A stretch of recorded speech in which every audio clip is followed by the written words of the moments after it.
There are words that end careers. Words that end friendships. Words that end marriages. And then there are words that end lives. On a humid Tuesday evening in June of 1948, a white restaurant owner named Vincent Scarpelli made the fatal mistake of calling Ellsworth Bumpy Johnson's mother a maid in front of 37 witnesses at the Red Rooster speakeasy on Lenox Avenue in Harlem. By Wednesday morning, Vincent Scarpelli had vanished from the face of the earth. No body. No evidence. No questions asked. What happened in those 13 hours between insult and erasure is a masterclass in calculated vengeance, and a window into a world where respect wasn't requested, it was enforced. This is that story. Every word of it true. Harlem, 1948.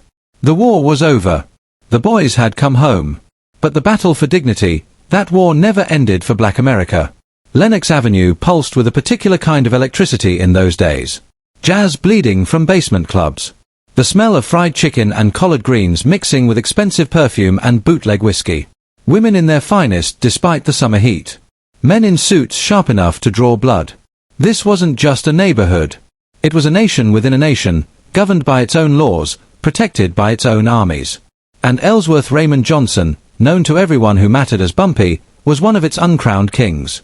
Understand something about Bumpy Johnson before we go any further. This wasn't some small-time hustler with delusions of grandeur. By 1948, Bumpy had already done 2 stretches in Sing Sing. He'd survived the Castellamare-Reese War. He'd negotiated truces between the Italian mob and Harlem's black numbers runners. He'd put more men in the ground than tuberculosis. But what separated Bumpy from the countless other tough guys who thought they ran Harlem was this: Bumpy understood that true power isn't measured in violence. It's measured in respect. And respect, in his world, was a currency more valuable than heroin or policy slips or political connections. He was 41 years old that summer. 6 feet tall, maybe 190 pounds, with a distinctive bump on the back of his head, the childhood injury that gave him his nickname. He wore his suits like armor, 3-piece, tailored on 125th Street by a Jewish tailor named Jaime who knew better than to overcharge. Bumpy walked with a cane, not because he needed it, but because the weighted brass head made an effective tool for making points in conversations that had stopped being verbal. He was feared, certainly. But more than that, he was respected. Men stepped aside when he walked down the street. Women greeted him with genuine warmth.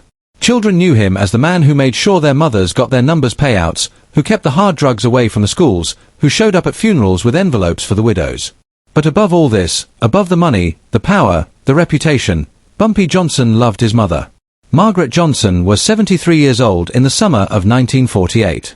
She'd been born in 1875, just 10 years after the end of slavery, in a sharecropper's shack outside Charleston, South Carolina. She'd picked cotton as a child. She'd watched her father beaten for looking a white man in the eye. She'd traveled north during the Great Migration, part of that massive exodus of black Americans seeking something that resembled freedom. She'd worked as a domestic, yes, cleaning houses for white families who wouldn't let her eat from their plates, who made her use separate bathrooms, who called her girl even when her hair had gone silver. But she'd also raised a son. Put food on the table. Kept a clean home. Attended services every Sunday at the Abyssinian Baptist Church. She'd survived everything America could throw at a black woman in the first half of the 20th century, and she'd done it with her dignity intact. Bumpy had bought her a small apartment on 140th Street in 1943, soon as he'd put together enough clean money to do it proper. Nothing fancy, but it was hers. She didn't have to work anymore. Didn't have to scrub anyone's floors or wash anyone's laundry. Her son, gangster or not, had made sure of that. She wasn't part of his world. He kept her separate from the numbers running, the policy banks, the backroom card games, the occasional enforcement actions that kept the neighborhood in line. She went to church. She played bid whist with the other church ladies on Friday afternoons. She cooked Sunday dinners. She was, in every way that mattered, respectable. Vincent Scarpelli. Remember that name, because it won't exist much longer. Vincent was a third-generation Italian-American, born in 1912 in Little Italy, down near Mulberry Street. His grandfather had come over in the 1890s, part of that first wave of southern Italian immigration. His father ran a bakery, made decent money, stayed out of trouble. Vincent grew up with enough, not rich, but comfortable. He'd done okay in school. He'd avoided the draft in '42 because of flat feet and a perforated eardrum. While other men were dying on beaches in the Pacific, Vincent was building his little empire. In 1945, he'd opened a restaurant on the border between Harlem and East Harlem, that fuzzy, contested territory where Italian and black neighborhoods pressed against each other like tectonic plates. He called it Scarpelli's Fine Dining, which was already a joke because nothing about the place was fine. It was a mid-level Italian joint, red sauce, checkered tablecloths, bread baskets, the whole cliché. But it did decent business. The food was adequate. The prices were reasonable. And Vincent had certain connections that ensured he didn't have problems with supplies or permits or health inspectors who might notice the occasional violation. See, Vincent's uncle was connected. Not a made man, but close enough, a trusted associate of the Genovese family who controlled much of East Harlem's rackets. This gave Vincent a sense of protection. A sense of entitlement. A sense that the rules other people followed didn't quite apply to him. And like many mediocre men who've been given unearned advantages, Vincent Scarpelli had developed an inflated sense of his own importance. He was 36 years old that summer. Balding, running to fat despite being relatively young. He wore too much cologne. He spoke too loudly. He had that particular kind of insecurity that expresses itself as aggressive confidence, always making sure everyone knew he owned the restaurant, always reminding people of his connections, always needing to be the most important man in any room. And he had a problem with black people. Not the violent, clan hood-wearing kind of racism. Vincent would have sworn up and down that he wasn't prejudiced. He served black customers, didn't he? He hired black dishwashers and busboys, didn't he? He wasn't like those backward Southerners with their segregation and their lynchings. But he had that northern liberal racism, that insidious kind that's almost worse because it pretends to be enlightened. He'd serve you at his restaurant, sure. But he'd seat you near the kitchen. He'd take your money, but he'd count it twice. He'd smile to your face and use words like those people when you left. He saw black folks as lesser, not in a way he'd ever admit, maybe not even in a way he fully recognized, but it was there, woven into every interaction, every assumption, every casual condescension. Tuesday, June 15th, 1948. 6:47 p.m. The Red Rooster speakeasy on Lenox Avenue between 138th and 139th was packed, as it was most Tuesday evenings. Despite the name, the Red Rooster wasn't really a speakeasy anymore. Prohibition had ended 15 years earlier. But the name stuck, and so did the atmosphere. Dim lighting, a small stage for jazz musicians, good bourbon, better conversation, and an unspoken understanding that what was said within those walls stayed within those walls. Bumpy Johnson was holding court at his usual table in the back corner, positioned so he could see both the front door and the back exit, a habit from his younger days that he'd never broken. He was with three of his associates, William Willie Hewitt, a numbers runner who'd been with him since '39, James Sugarfoot Collins, who handled collections in the neighborhoods north of 145th, and a younger kid named Marcus Reed, maybe 22 years old, who was trying to prove himself worthy of the organization. They were drinking Canadian Club, talking about a problem with one of the policy banks on 132nd Street where the math hadn't been adding up for 3 weeks running. Not a conversation that required weapons or threats, just numbers, logistics, the boring business of running an illegal gambling operation in a neighborhood where every third person played the numbers daily. Margaret Johnson wasn't supposed to be there. She'd been at her weekly card game at Etta Morrison's apartment, 3 blocks away. The game had broken up early. Etta's daughter was visiting from Philadelphia with her new baby, and Etta wanted to spend time with them. So Margaret, not ready to go home to an empty apartment, decided to stop by the Red Rooster. She knew her son was often there on Tuesday evenings. She'd have one small glass of wine, maybe some of whatever food they were serving, then head home. She walked in at approximately 6:50 p.m., wearing a blue dress she'd made herself, carrying the small black purse she'd had since 1941, her grey hair pinned up neat. Bumpy saw her immediately. His face, normally an unreadable mask in public, broke into a genuine smile. He stood, kissed her cheek, pulled out a chair at the table. Willie and Sugarfoot greeted her respectfully. Young Marcus nearly knocked over his drink in his haste to stand up properly. In Bumpy's world, showing respect to someone's mother wasn't optional. It was law. They talked for maybe 15 minutes. Light conversation. How was church? How was Mrs. Morrison's daughter? Did she need anything for the apartment? The business discussion was suspended. You didn't talk business in front of mothers. Then Vincent Scarpelli walked in. Tension peak. Now, Vincent had no business being at the Red Rooster. It wasn't his neighborhood. It wasn't his scene. The Red Rooster catered to a black clientele, upwardly mobile Harlem residents, musicians, businessmen, policy bankers, the occasional civil rights activist who wanted to be around real people for an evening. White faces weren't unheard of, but they were rare, and they were usually there by invitation. But Vincent had been drinking that afternoon. He'd closed the restaurant for a private party, some captain in his uncle's crew was celebrating his daughter's engagement, and the wine had been flowing freely. By 6:30 p.m., Vincent was three-quarters drunk and full of that liquid courage that makes stupid men feel invincible. One of the guests at the party had mentioned the Red Rooster, said they had a girl singing there on Tuesday nights who could really belt it out. Vincent, feeling expansive and adventurous and protected by his uncle's name, decided he wanted to hear this singer. He walked into the Red Rooster at 7:08 p.m. with two other men from the party, his cousin Paolo and a guy named Frankie Bones who worked as muscle for one of his uncle's bookmaking operations. Three drunk Italian guys in expensive suits, walking into a black establishment in the heart of Harlem like they owned it. The temperature in the room dropped about 10 degrees. Conversations didn't stop, that would have been too obvious, but they got quieter. Eyes tracked the three men as they moved toward the bar. Malcolm Turner, who owned the Red Rooster, approached them with professional courtesy and carefully controlled facial expression. "Gentlemen, welcome. What can I get you?" Vincent slapped a $20 bill on the bar, a significant amount in 1948, when you could get a full meal for $2. "Bourbon. Your best. 3 glasses. And we're here to hear the singer." Malcolm poured the drinks, Maker's Mark, which was about as good as it got in those days. "She goes on at 8, sir. You're welcome to grab a table." But there was a problem. The Red Rooster was full. Every table occupied. And the only table that might have been available, Bumpy's table, was obviously not an option. Vincent surveyed the room with drunken eyes and an entitled sneer. Then he did something that, in retrospect, was his first mistake of the evening. He pointed at Margaret Johnson. "Who's that old gal sitting with the men over there?" In Harlem in 1948, there were rules. Unwritten, but universally understood. You didn't disrespect someone's mother. You didn't disrespect someone's wife. You didn't disrespect the church ladies or the grandmothers or the women who'd survived the long journey from the South. These women had seen too much, survived too much, sacrificed too much. They were venerated. They were protected. They were off-limits. And you certainly didn't call them old gal in a room full of people who knew better. Malcolm's face went carefully blank. "Sir, that's a private table.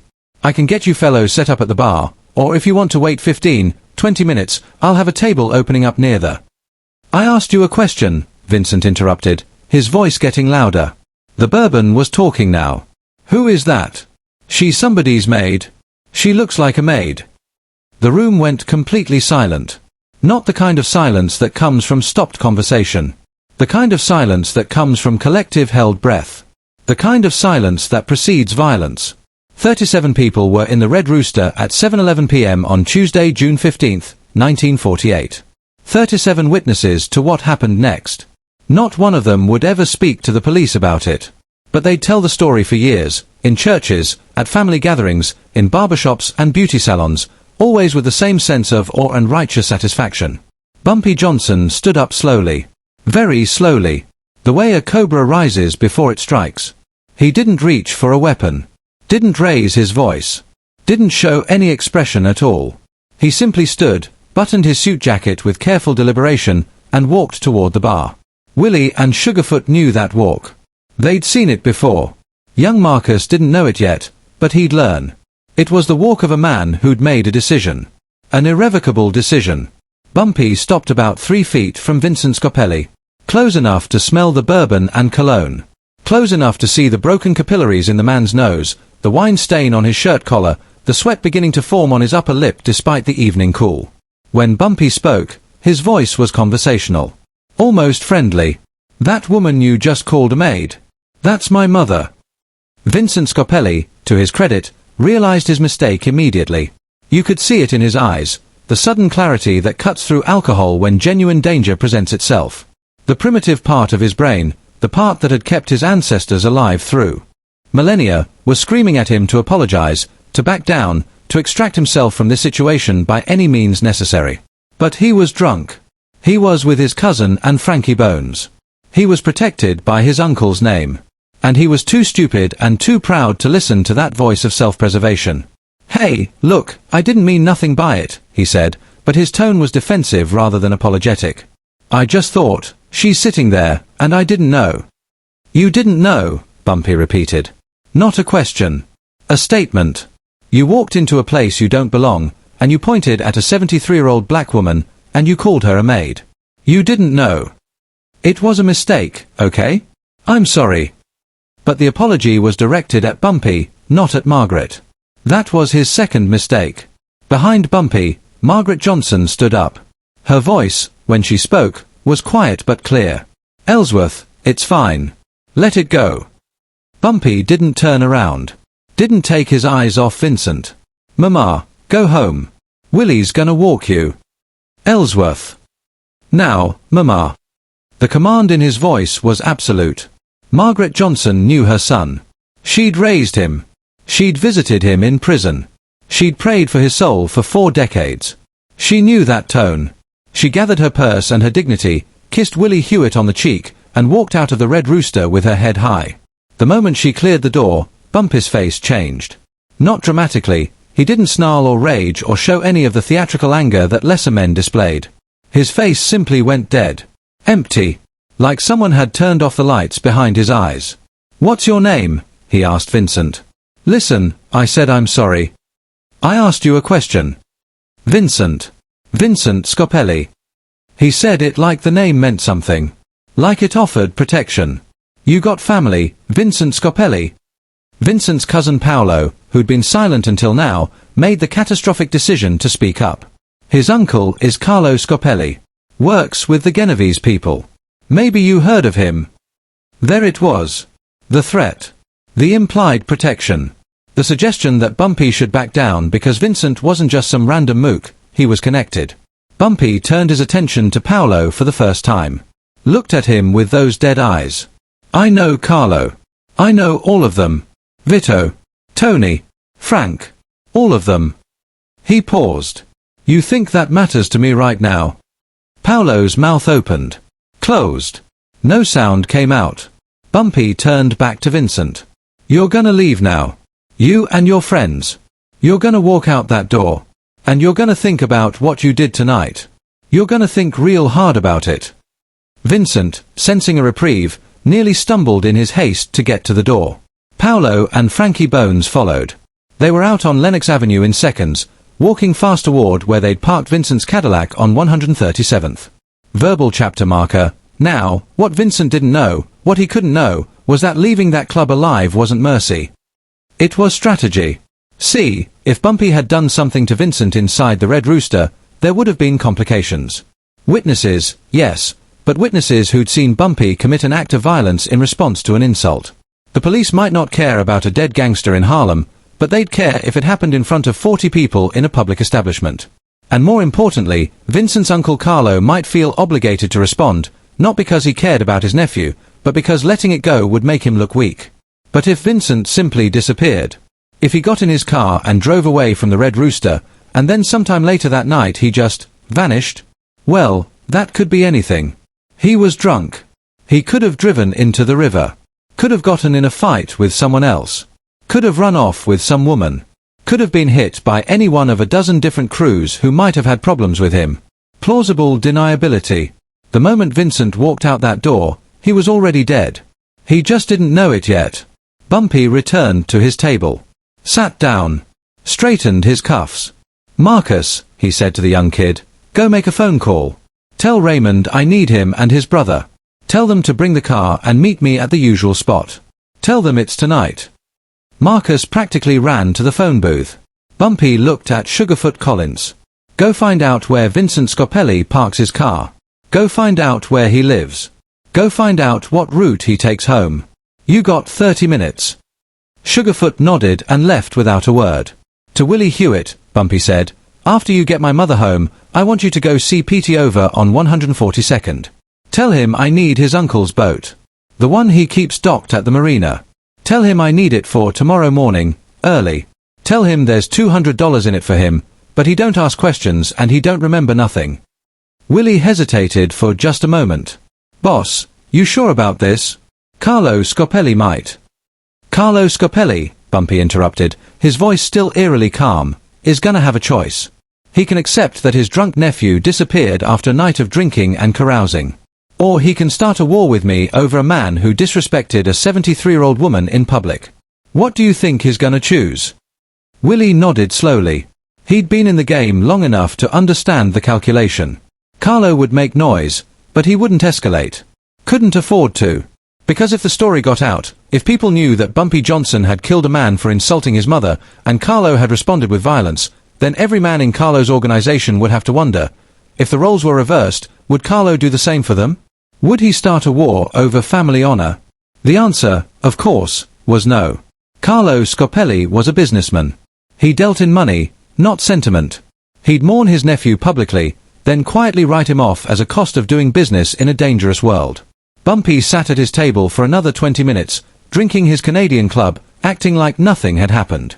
The singer came on at 8, a woman named Dorothy Moore who had a voice like smoke and honey.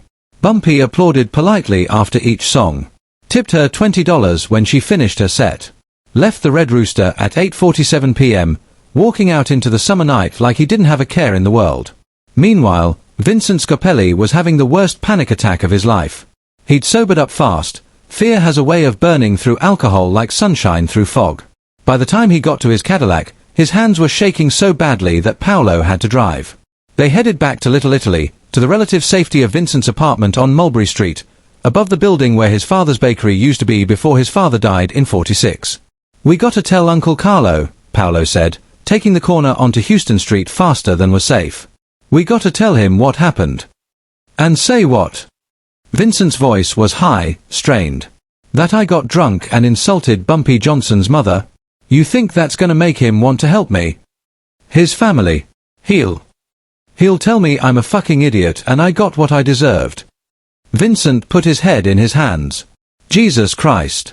Jesus Christ, what did I do? Frankie Bones, in the back seat, tried to inject some optimism. "Maybe it's not that bad. I mean, he let us go, right? If he was really gonna do something, he would have done it there."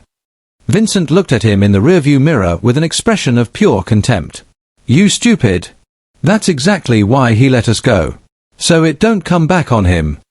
They made it to Vincent's apartment at 8:23 p.m. Sat there in the living room, Vincent pacing, Paolo smoking nervously, Frankie raiding Vincent's liquor cabinet, trying to figure out what to do. "You could leave town," Paolo suggested. "Go stay with Aunt Francesca in Boston for a while. Let things cool down." "For how long? A week? A month? A year?" Vincent shook his head. "I got a restaurant. I got a life here. I'm supposed to just abandon everything because I made one mistake." But even as he said it, he knew. Deep down, in that place where truth lives beneath all our self-deception, he knew. He'd crossed a line that couldn't be uncrossed. He'd violated a code that was older and more ironclad than any law written in books. At 9:15 p.m., Vincent made a decision. He'd go see his uncle. Not to ask for protection, that ship had sailed, but to explain. To apologize. To see if maybe, possibly, his uncle could reach out to Bumpy Johnson, broker some kind of peace, smooth this over before it went any further. It was a reasonable plan. It might have even worked. But Vincent Scarpelli didn't make it to his uncle's house. Verbal chapter marker. Now, what happened next was witnessed by exactly 4 people, and none of them ever spoke about it except to each other. At 9:47 p.m., Vincent left his apartment. Paolo wanted to come with him, but Vincent said no, this was something he had to do alone. He got in his Cadillac, pulled out onto Mulberry Street, and headed north toward his uncle's place in the Bronx. He made it 3 blocks. At the intersection of Mulberry and Grand, a dark blue Packard pulled up alongside him at the red light. Vincent glanced over reflexively, then froze. The man in the passenger seat was looking right at him. Raymond Lewis. One of Bumpy's top enforcers. A man who'd earned his reputation in the bloodiest years of the Harlem numbers wars. He wasn't smiling. Wasn't frowning. His face was professionally neutral, like a bank clerk waiting for you to fill out a deposit slip. The light turned green. Vincent's foot hovered over the gas pedal. Every survival instinct screamed at him to floor it, to run, to do anything except sit there. But the Packard didn't move. Just sat there at the green light, Raymond still staring at him. Finally, Raymond made a small gesture. A slight tilt of his head. "Come here."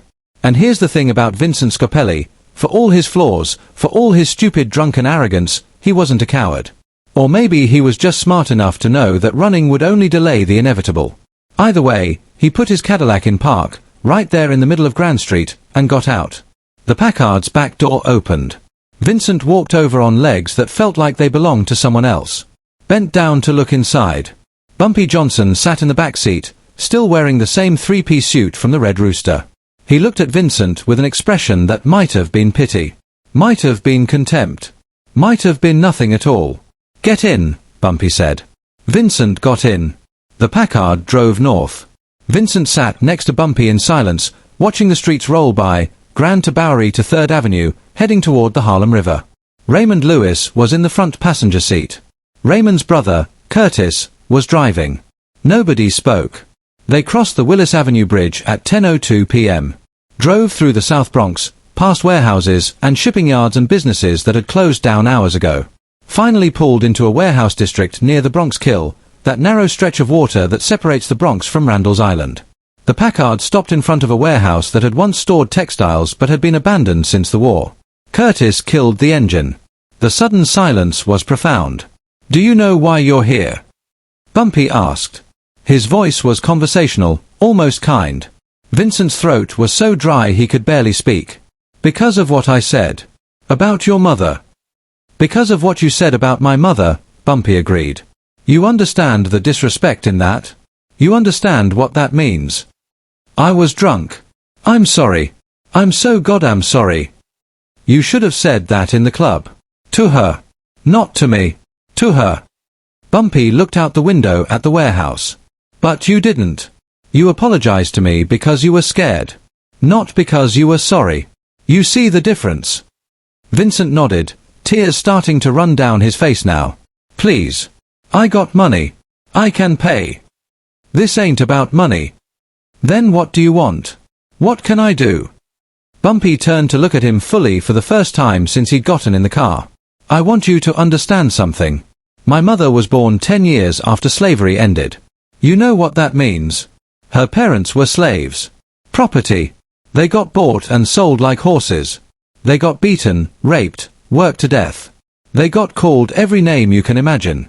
And after slavery ended, you think it got better? They still got called names. Still got treated like they weren't human. Still had to say yes sir and no to people who wouldn't let them use the same water fountain." He paused, making sure Vincent was listening. "My mother cleaned houses for white women who talked down to her. She raised their children while her own child, me, was home alone. She got paid pennies. Got treated like she was invisible. But she survived. She raised me. She kept her dignity. And now, at 73 years old, she don't have to work for nobody. She got her own place. She got respect. She earned that respect through 73 years of surviving in a country that did everything it could to break her." Bumpy's voice got quieter, which somehow made it more terrifying. "And you stupid, drunk, entitled motherfucker, you walked into a room full of people and called her a maid. Like that's all she is. Like that's all she could be. You reduced 73 years of survival and dignity to a fucking punchline." Vincent was sobbing openly now. "I didn't mean." "You did mean it. You just didn't think it mattered." Bumpy reached into his jacket. "This is it," Vincent thought. "This is how I die." But Bumpy didn't pull out a gun. He pulled out a photograph. Handed it to Vincent. It was a picture of Margaret Johnson, taken maybe 5 years earlier, standing in front of the Abyssinian Baptist Church in a white dress and hat. She was smiling, not a big smile, just a small, dignified expression of contentment. "Look at her," Bumpy commanded. "Really look at her." Vincent looked. In the dim light from the warehouse district street lamps, he studied the photograph. An elderly black woman. Someone's mother. Someone's grandmother. A human being with a full life behind those eyes. "I want you to understand who you disrespected," Bumpy said. "I want that to be the last thing you think about." He took the photograph back. Put it in his pocket. Then he pulled out the gun. Verbal chapter marker. Now, according to what 3 people witnessed that night, and what they'd never speak of except in the most trusted company, what happened next took approximately 4 minutes. Bumpy didn't kill Vincent Scarpelli in a rage. There was no passion. No anger. No satisfaction. It was simply a task that needed completing. Like balancing a ledger or paying a debt. Raymond and Curtis pulled Vincent out of the car. He was begging, pleading, making promises he couldn't keep, offering deals that didn't matter. They walked him to the edge of the warehouse dock that overlooked the Bronx Kill. The water was dark and smelled of oil and sewage and all the industrial waste that New York pumped into its waterways in those days. Bumpy shot him once in the back of the head with a .38 revolver. Professional. Clean. Vincent Scarpelli was dead before his body hit the water. They weighted the body with chains. Curtis had prepared them earlier, knowing this was coming. Dropped him into the water. The Bronx Kill was maybe 15 feet deep at that spot, the bottom silted with decades of garbage and runoff. The body would stay down there for a while. Maybe forever. Eventually, the chains might rust through and let the body float up, or maybe the crabs and fish would take care of it first. Either way, by the time anyone found anything, there wouldn't be enough left to identify. They cleaned the blood off the dock with buckets of water from the kill. Wiped down the area where Vincent had stood. Picked up the shell casing. Left no evidence. By 10:47 p.m., exactly 13 hours after Vincent Scarpelli had called Margaret Johnson a maid, they were back in the Packard, driving south toward Harlem. Bumpy sat in the back seat, looking out the window at the city lights. He felt nothing. No remorse. No triumph. No satisfaction. Just the cold certainty that a problem had been solved. They stopped at 125th and Lenox. Bumpy got out, straightened his suit jacket, and walked into a late-night diner called Melba's.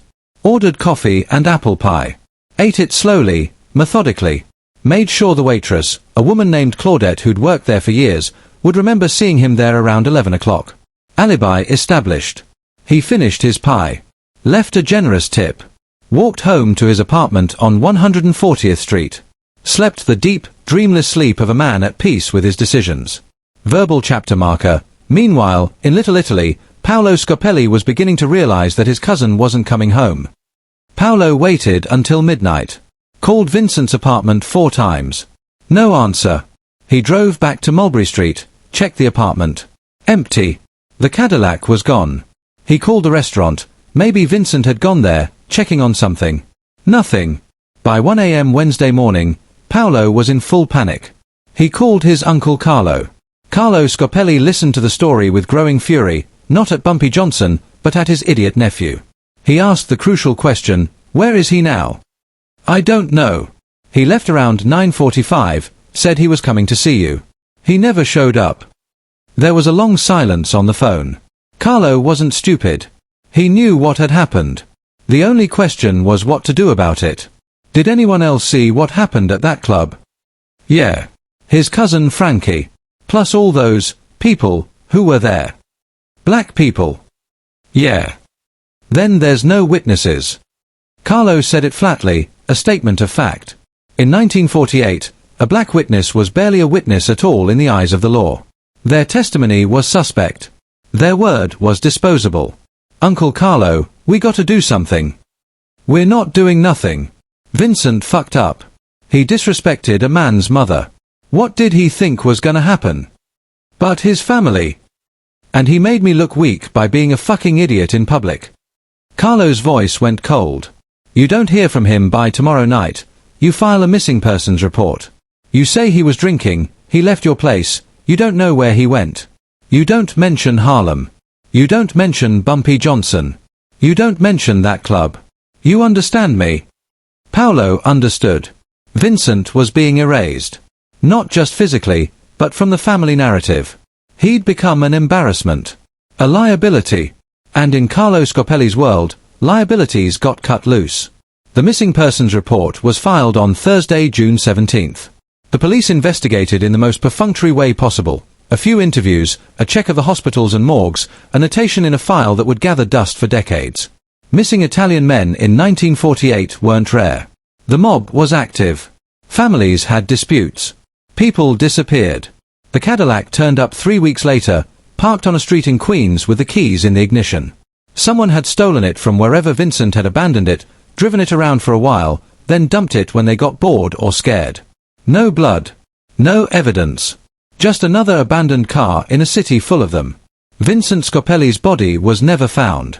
The Red Rooster stayed in business until 1964. Not a single person who'd been there that Tuesday night ever spoke to the police about what they'd seen. They spoke to each other, of course, in hushed tones, in trusted company. The story took on the weight of legend. The night Bumpy Johnson made a man disappear for disrespecting his mother. 3 days after Vincent disappeared, Carlo Scarpelli requested a meeting with Bumpy Johnson. They met at a neutral location, a social club in East Harlem that was run by a mutual acquaintance who had ties to both the Italian and black underworlds. The conversation lasted 15 minutes. Carlo didn't ask what happened to his nephew. Bumpy didn't volunteer the information. Instead, they talked about business, about territories and tribute and the various arrangements that kept the peace between their operations. Carlo made it clear that as far as he was concerned, this matter was closed. Bumpy made it clear that he had no interest in expanding the conflict. They shook hands. The meeting ended. And that was that. But here's the interesting part. Carlo also put out the word in his own organization. He told the story, not all of it, but enough. He explained that Vincent had disrespected Bumpy's mother in public. He explained that certain lines cannot be crossed, certain disrespects cannot be tolerated. And he made it clear that anyone in his organization who created similar problems would receive no protection, no support, no sympathy. In his own way, Carlo was using his nephew's death as a teaching moment. Respect matters. Family matters. And sometimes the consequences of forgetting that are fatal. Margaret Johnson lived another 8 years after that night at the Red Rooster. She died peacefully in her sleep on March 7, 1956, at the age of 81. Her funeral at the Abyssinian Baptist Church was attended by over 300 people, church ladies, neighbors, family, and a surprising number of well-dressed men in expensive suits who filed in quietly, paid their respects, and left without fanfare. Bumpy Johnson wept openly at his mother's funeral. The only time anyone ever saw him cry. He never spoke about what happened to Vincent Scarpelli. Not to his closest associates. Not to his wife, Mamie, who he married later in '48. Not to anyone. It was simply understood, he'd done what needed to be done. Justice, in its most primal form, had been served. But the story lived on. In barbershops and beauty salons, in church basements and late-night diners, the story of what happened to Vincent Scarpelli got told and retold. Sometimes the details changed. In some versions, Bumpy killed him with his bare hands. In others, Vincent's body was fed to pigs. In others, he was buried under the foundation of a building in the Bronx. But the core remained the same. Bumpy Johnson's mother was disrespected, and the man who did it disappeared before the next sunrise. The story became a parable. A warning. A demonstration of what happened when you violated the codes that held the community together. See, Harlem in the 1940s and 50s operated on a different set of laws.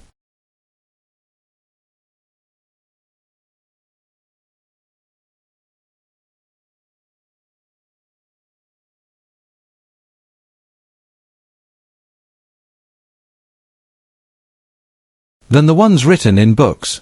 The police weren't there to protect black citizens.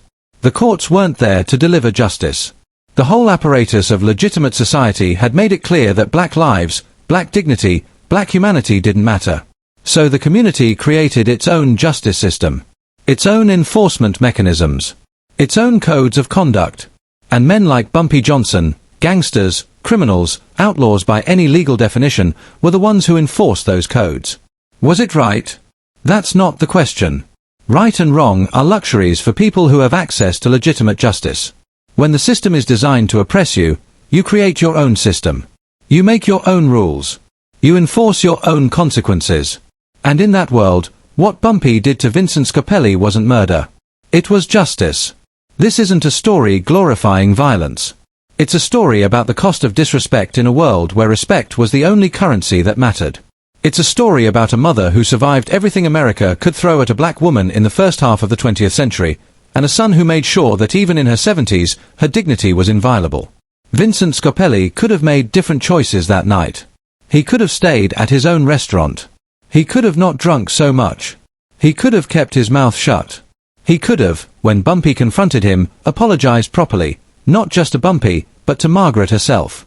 He could have shown actual remorse instead of defensive embarrassment. But he didn't. And in the world he chose to enter that night, a black establishment in Harlem, where he was a guest, not a ruler, his choices had consequences. Bumpy Johnson died on July 7, 1968, from a heart attack in the lobby of Wells Restaurant in Harlem. He was 62 years old. His funeral was attended by over 1,000 people. The New York Times ran an obituary calling him the Black Godfather of Harlem. Musicians, politicians, businessmen, church leaders, and representatives from mob families across New York came to pay their respects.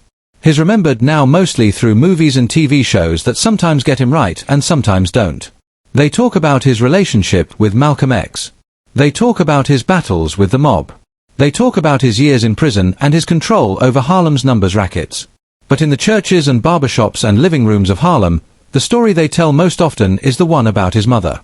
About the night a drunk fool called her a maid, and Bumpy Johnson made him disappear before sunrise. Because that story, more than any other, captures who Bumpy really was. Not just a gangster. Not just a criminal. But a man who understood that in a world that constantly disrespected black humanity, sometimes the only response was to enforce consequences that the legitimate system wouldn't. Margaret Johnson never knew what happened to Vincent Scarpelli. Bumpy made sure of that. He called her the next morning, asked how she was, acted like nothing significant had occurred. She scolded him for making a scene at the Red Rooster, told him he needed to control his temper, reminded him that she'd raised him better than that. He listened patiently, said yes, Mama in all the right places, and promised he'd try to do better. She never mentioned the incident again. Neither did he. But every Sunday after that, until she died, Bumpy had flowers delivered to her apartment. Fresh roses. Her favorite. The card always said the same thing, with respect and love, Ellsworth. Maybe it's this: in every society, there are spoken rules and unspoken rules. The spoken rules are written in laws and enforced by courts. The unspoken rules are written in culture and enforced by consequences. And sometimes, when the spoken rules fail to protect the people who need protecting, the unspoken rules take over. Vincent Scarpelli violated an unspoken rule. He disrespected a woman who'd earned respect through 73 years of surviving in a hostile world. He did it publicly. He did it casually. He did it like it didn't matter. And Bumpy Johnson enforced the consequence. Was it legal? No. Was it moral by conventional standards? Debatable. But was it understood? Absolutely. Everyone in that room at the Red Rooster understood. Everyone in Harlem understood. And eventually, even Carlo Scarpelli understood. Some lines cannot be crossed without consequences. Some disrespects cannot be tolerated. And some men will enforce those boundaries even when, especially when, the legitimate authorities won't. That's not a celebration of violence. It's an acknowledgement of reality in a time and place where different rules applied. Where black mothers had been disrespected for centuries by a system that saw them as property, then as servants, then as invisible. Where finally, in the small, independent nation-state that was Harlem in the 1940s, someone stood up and said, "Not here. Not anymore. Not to my mother."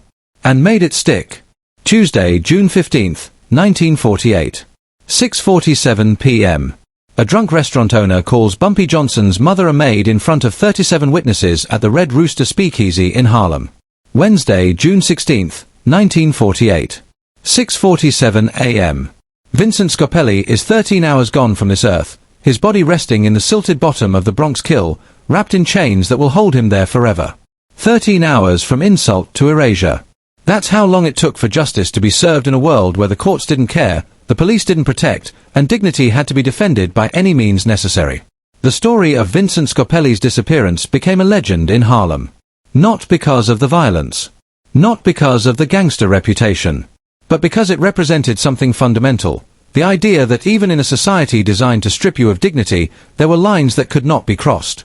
There were people who would not be disrespected. There were mothers who would be protected.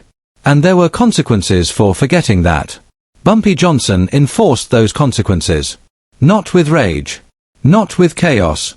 But with the cold, calculated precision of a man who understood that in his world, respect was the only law that mattered. And violating that law carried the ultimate penalty. If this story moved you, if it made you think about justice and consequences, about respect and dignity, about the different rules that govern different worlds, leave a comment telling me which untold legend I should cover next. And subscribe, because every week I bring you stories like this. Stories they don't teach in school. Stories about real people who lived in the margins of American history and created their own codes, their own justice, their own legends. The story of Bumpy Johnson and Vincent Scarpelli reminds us that history isn't just what's written in textbooks by the victors. It's also what's whispered in communities by the survivors. The stories that get passed down through generations, growing in power and meaning with each telling. This was one of those stories. And now you know it too.